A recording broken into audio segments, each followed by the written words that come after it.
Assalamualaikum warahmatullahi wabarakatuh. Pemirsa MTA dimanapun Anda berada, bagaimana kabar Anda? Semoga Anda senantiasa selalu diberikan kesehatan dan dilancarkan dalam menjalankan ibadah puasa di bulan suci ini. Amin. Senang sekali kami bisa menjumpai Anda dalam program Ramadan Mulia. Banyak sekali kemuliaan yang dapat kita raih di bulan suci ini. Saya, Dian Herudin, akan menemani Anda dalam membahas topik doa-doa di bulan Ramadan dan keistimewaannya. Namun terlebih dahulu, marilah kita dengarkan lantunan ayat-ayat suci Al-Quran berikut ini. Assalamualaikum warahmatullahi wabarakatuh.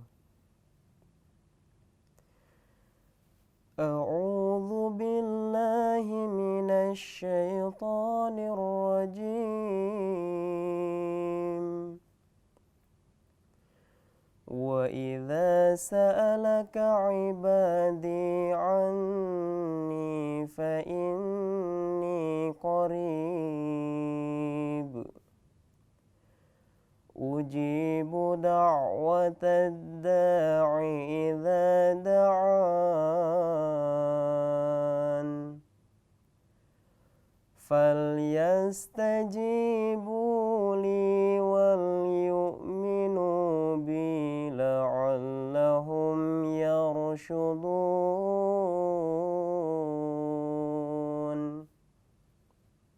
Aku baca dengan nama Allah, Maha Pemurah, Maha Penyayang. Dan apabila hamba-hambaku bertanya kepada engkau tentang aku, maka katakanlah, sesungguhnya aku dekat. Aku mengabulkan doa-doa orang yang berdoa apabila ia berdoa kepadaku. Karena itu, hendaklah mereka menyambut seruanku dan beriman kepadaku supaya mereka mendapat petunjuk. Assalamualaikum warahmatullahi wabarakatuh.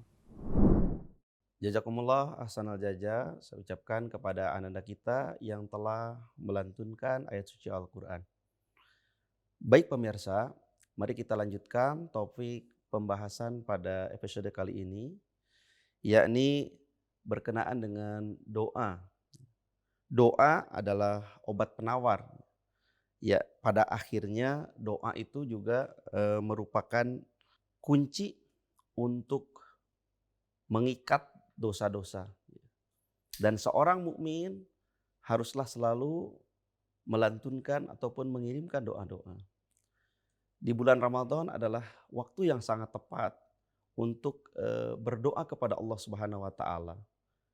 Banyak membaca Al-Qur'an, berzikir, mengingat Allah Subhanahu wa taala, mengingat kebesaran-kebesaran Allah Subhanahu wa taala, menikmati ya, asiknya kisah-kisah ataupun sejarah-sejarah yang ada di dalam Al-Qur'an. Nah, untuk mengasah diri kita lebih dekat dengan Allah Subhanahu wa taala, karena di sana disebutkan bahwa ujibu da'wata idza da'ani. Ada semacam suatu janji dari Allah Subhanahu wa taala bagi orang-orang mukmin apabila ia memohon kepada Allah Subhanahu wa taala, apabila ia meminta kepada Allah Subhanahu wa taala, maka aku akan mengabulkan permintaan. Tentu dalam pengabulan doa-doa yang disampaikan oleh setiap orang mukmin tentu bersyarat ya. Tidak serta-merta Allah Subhanahu wa taala mengabulkan doa-doa. Pertama yang perlu kita asah adalah perbaikan diri kita ya. Perbaiki akhlak kita ya. Itu menjadi syarat. Apabila kita berdoa tetapi akhlak kita tidak mencerminkan apa yang ada dalam doa juga akan menghalangi terjadinya pengabulan dari Allah Subhanahu wa taala, pengabulan doa dari Allah Subhanahu wa taala. Juga keadaan, artinya ketika kita berdoa bisa di sembarang tempat, bisa juga kita berdoa itu dengan cara yang baik. Misalnya bersuci terlebih dahulu, berwudu terlebih dahulu, ya. Kemudian setelah itu berdoa kepada Allah Subhanahu wa taala, ya. Hazrat Masih Maud alaihissalam memberikan gambaran kepada kita bahwa beliau bersabda, banyak sekali katanya orang yang menganggap doa itu sebagai hal yang biasa saja. Hendaknya perlu diingat bahwa doa itu bukanlah berarti salat yang dikerjakan dengan biasa-biasa saja. Mengangkat tangan, ya, lalu kemudian itu duduk, ya, ataupun teringat langsung kemudian mulut mengucapkan. Ya. Tidaklah demikian. Tetapi berdoa itu harus didasari dari dalam hati kita. Ya. Sehingga mulut, tangan, ya, tubuh kita mengarahkan kepada Allah Subhanahu wa taala. Kalbu, ya, beliau bersabda, kalbu tidak akan terlihat di dalamnya dan tidak pula ada kepercayaan terhadap kudrat dan kekuatan Allah Subhanahu wa taala. Ingatlah kata Hazrat Salam bahwa doa merupakan sebuah maut dan sebagaimana ketika maut terjadi timbullah kegelisahan serta keresahan. Demikian pula lah untuk doa diperlukan kegelisahan dan gejolak seperti itu. Oleh karenanya, selama belum timbul kegelisahan dan keresahan yang penuh untuk doa, selama itu pula lah kita tidak akan berhasil meraih pengabulan doa. Jadi pemirsa yang saya muliakan, ketika kita berdoa kepada Allah Subhanahu wa taala, timbulkanlah kegelisahan yang sangat dalam. Sehingga kita memang betul-betul membutuhkan doa-doa kita. Bahkan di dalam Al-Quran disebutkan kita harus bekerja keras dalam hal berdoa. Ya. Di dalam surat Al-Ankabut Allah Subhanahu wa taala berfirman, "Walladzina jahadu fina lanahdiyana subulana wa innallaha lama'al muhsinin."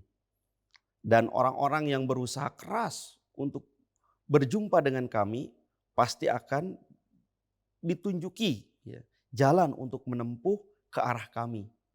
Nah, jadi kita ketika berdoa, ya, selain timbul kegelisahan juga ada jahadu, kerja keras, ya, sehingga doa-doa kita diijabah oleh Allah Subhanahu wa taala.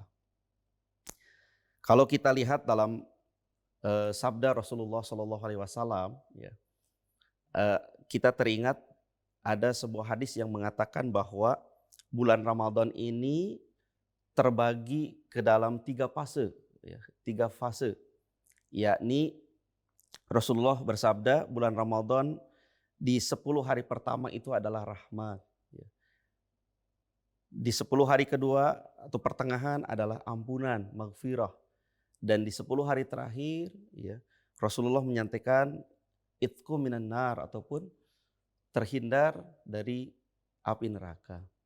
Nah, bisa saja ketika kita menjalankan ibadah puasa di bulan Ramadan, di 10 awal, kita banyak menyampaikan doa-doa yang ada kaitannya dengan meminta rahmat Allah Subhanahu wa taala. Walaupun tidak menutup kemungkinan kita berdoa sebanyak-banyaknya, ya.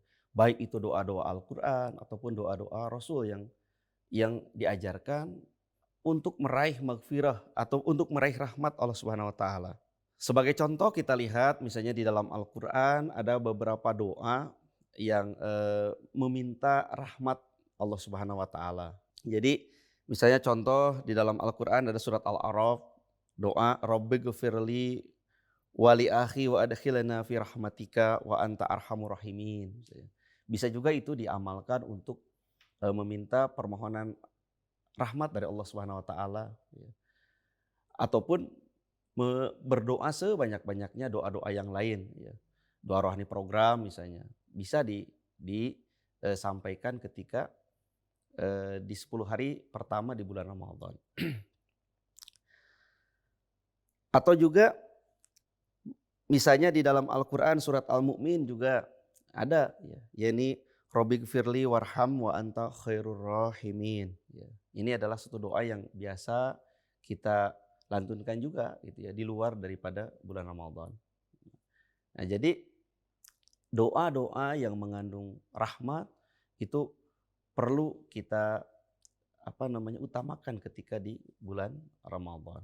Kemudian selanjutnya di 10 hari kedua, ya, kita eee, dibimbing oleh Rasulullah katanya untuk sebanyak-banyaknya meminta maghfirah ataupun ampunan.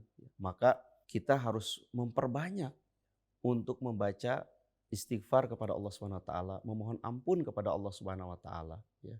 Selain di luar membaca Al-Qur'an, di luar salat qiyamul lail, ya, salat tarawih, salat tahajud, juga kita sebanyak-banyak mungkin untuk melantunkan ataupun menyampaikan kalimat-kalimat istighfar kepada Allah Subhanahu wa taala supaya dosa-dosa kita diampuni. Dan keistimewaan ya, yang terakhir daripada doa yang perlu kita lantunkan sebagaimana dicontohkan oleh yang mulia Rasulullah SAW di 10 hari terakhir, beliau dalam hadis dikatakan sampai mengencangkan ikat pinggang. Artinya beliau lebih khusyuk lagi, lebih fokus lagi untuk melaksanakan atau untuk menyampaikan doa kepada Allah Subhanahu wa taala. Doanya Allahumma innaka afwun tuhibbul afwa fa'fu anni, ya.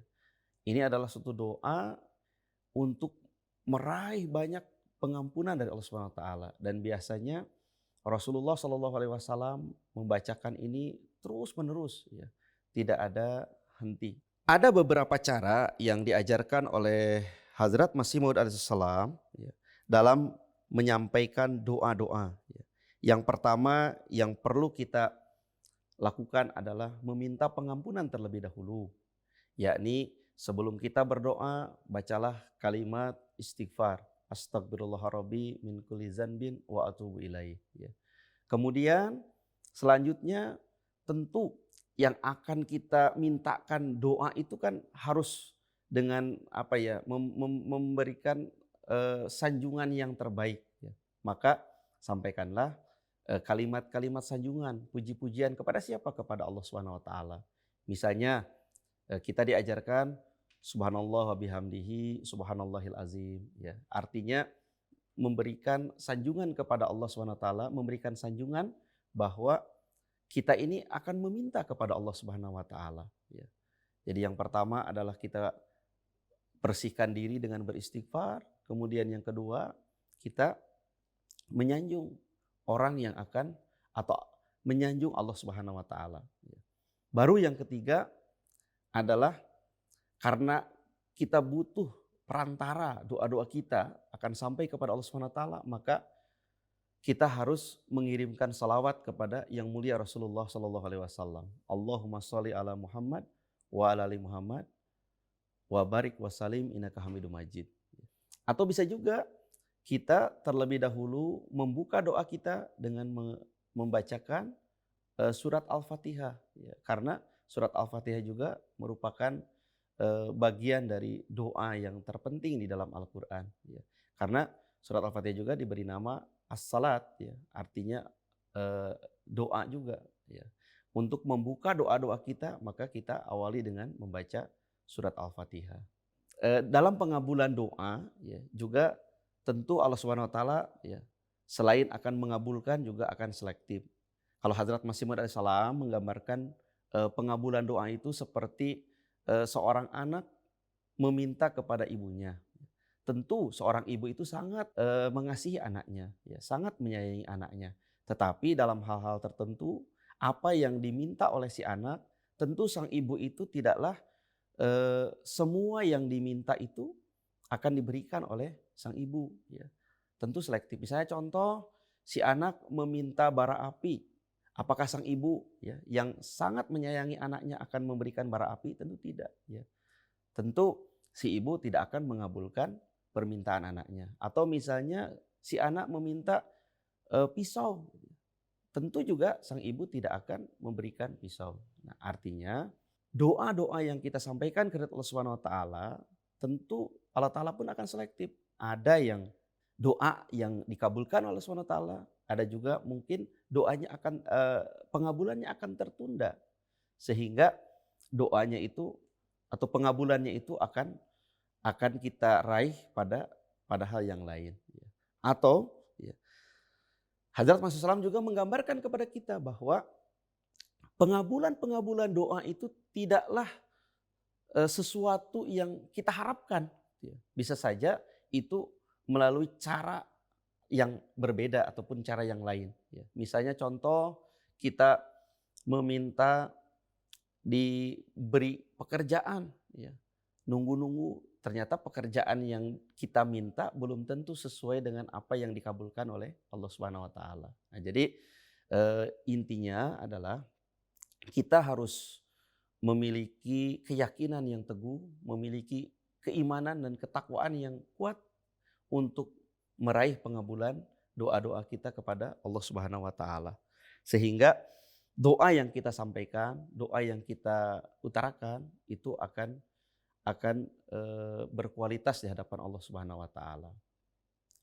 Hadirin pemirsa yang saya muliakan, marilah kita isi ya di bulan Ramadan ini dengan banyak.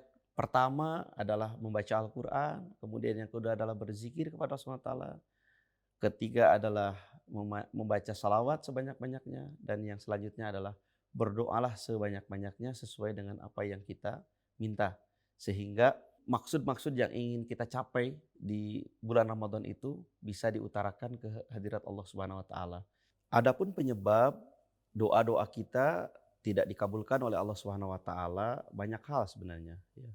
Misalnya ketika kita berdoa tidak ada kesungguhan, maka doa kita bisa saja tidak dikabulkan. Kedua, di dalam diri kita tidak ada timbul percaya diri ketika berdoa. Artinya ketika memanjatkan doanya itu seperti tidak serius, malas-malasan gitu ya.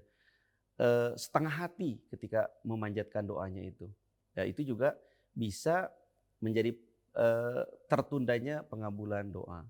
Kemudian ketika kita berdoa juga bisa saja ya, misalnya dalam posisi di mana kita memikirkan terus-menerus sesuatu yang kita inginkan, ya. Bisa saja doa-doa itu ditunda ataupun tidak dikabulkan oleh Allah Subhanahu wa taala hanya semata-mata Allah taala ingin menguji kesabaran kita. Ya, makanya ketika berdoa kepada Allah Subhanahu wa taala, ya, selalulah ada kaitannya dengan kesabaran. Ya ayyuhalladzina amanu sta'inu bisobri wassalah, ya. Jadi menunggu ya, pengabulan doa dari Allah Subhanahu wa taala itu selalu ada bersamanya itu adalah kesabaran gitu ya. Jadi di dalam Al-Qur'an juga kan disebutkan ya, ketika kita meminta kepadaku ya, disebutkan di sini falyastajibuli, di dalam Al-Qur'an disebutkan ya. Maka mereka menyambut seruanku. Bisa saja doa-doa yang tidak terkabulkan itu menjadi satu alasan karena ada beberapa seruan Allah Subhanahu wa taala tidak dilaksanakan ataupun tidak dikerjakan. Nah, oleh karena itu ya, dalam melaksanakan ibadah dan amal soleh kita harus memilah ya, mana yang akan kita utamakan ya, mana yang bisa menjadikan diri kita baik ya, ataupun tidak ya. Sehingga doa-doa kita menjadi penyebab, apakah penyebab itu dikabulkan ataupun penyebab tidak dikabulkan doa-doa kita kehadirat Allah Subhanahu wa taala. Pemirsa, demikianlah pembahasan yang dapat saya sampaikan. Semoga dapat menemani ibadah Anda di bulan Ramadan ini dan mendapatkan keberkatan bagi kita semua. Amin. Jangan lupa untuk terus menyaksikan program Ramadan Mulia selama di bulan suci Ramadan ini. Saya Dian Khairudin beserta kru yang bertugas mohon pamit undur diri. Wassalamualaikum warahmatullahi wabarakatuh.